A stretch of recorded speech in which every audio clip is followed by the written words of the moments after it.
It started with a single barbed comment, the kind that slips under your skin and festers. "You folks always get the good stuff handed to you," my neighbor's son, a smug 20-year-old named Ethan, sneered. He stood by our shared driveway, his eyes flicking to my cherry-red Mustang, a car I'd spent a decade restoring from a rusted heap. I was pruning my hedges under the Georgia sun, sweat dripping from honest work.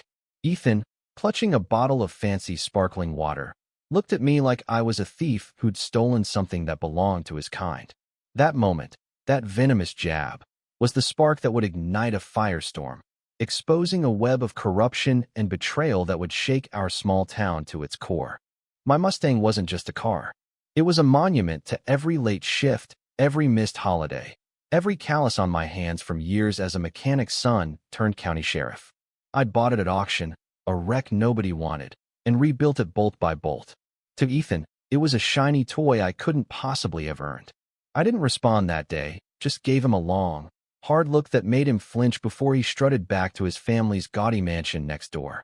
I knew his words were a seed of trouble, and trouble always blooms.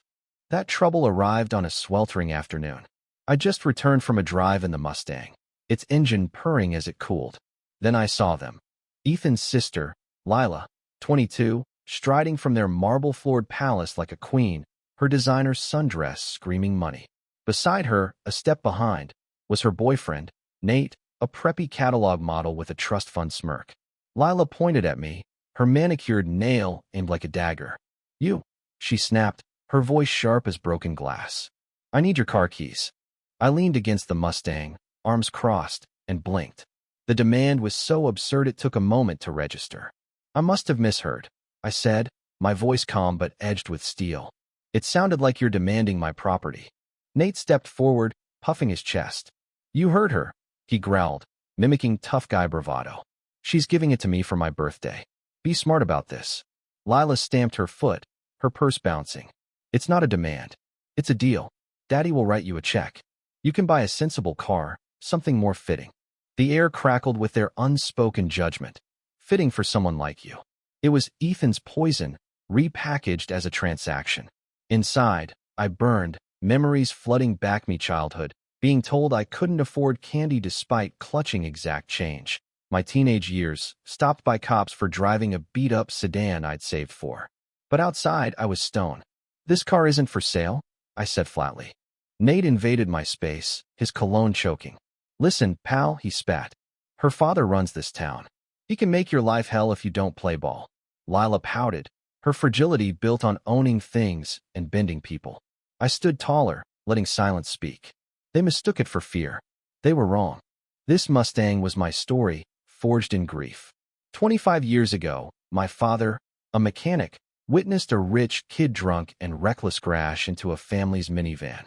He told the truth to deputies who barely listened. Days later, a businessman, tied to Lila's family tree, advised him to forget what he saw. My father refused.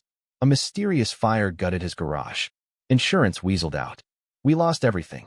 The rich kid walked free. My father died broken, his heart giving out. At his grave, I vowed to fight the system that crushed him. I became a soldier, then a sheriff, the youngest in county history. The Mustang, found abandoned on a farm, was my act of defiance. Every restored part was a promise kept to my father. Now Lila wanted it as a trinket for Nate. The irony was sickening. I gave them one last chance. "The car's not for sale. Leave, or this escalates." Nate scoffed. "Escalates? Her father golfs with the sheriff. He owns the cops." His grin was pure triumph.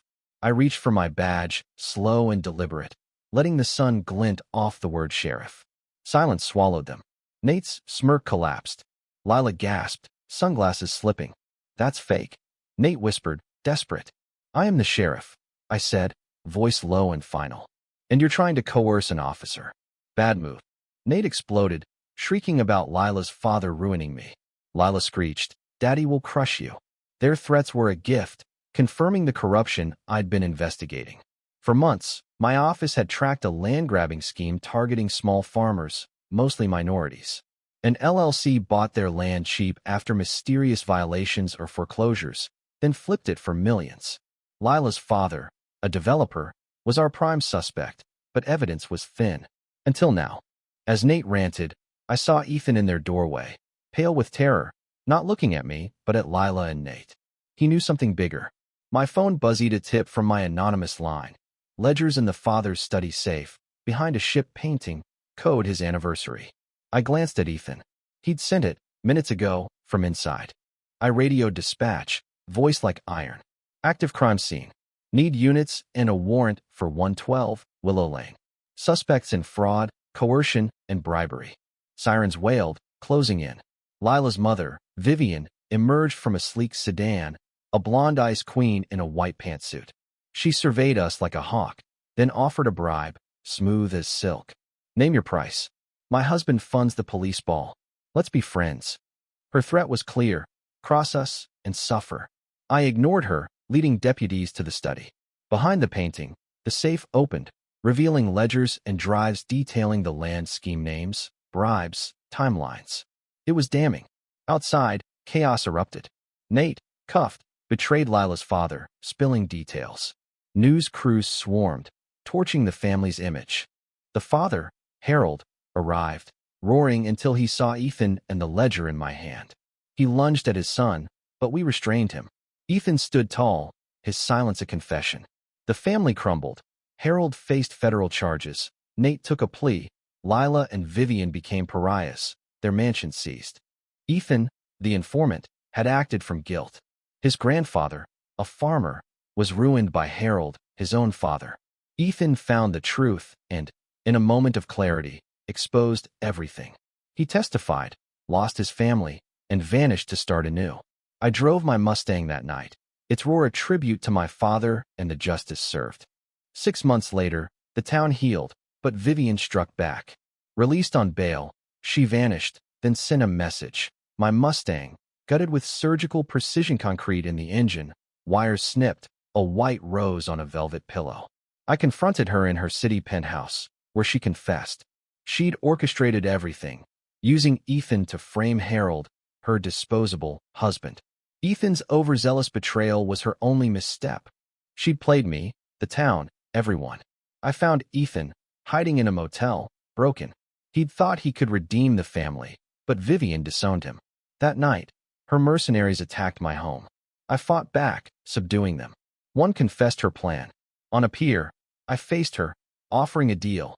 Transfer her wealth to victims and flee, or face prison. She took the deal, disappearing. Ethan entered witness protection. My Mustang, a scarred shell, stood in my garage a tombstone for my old ideals.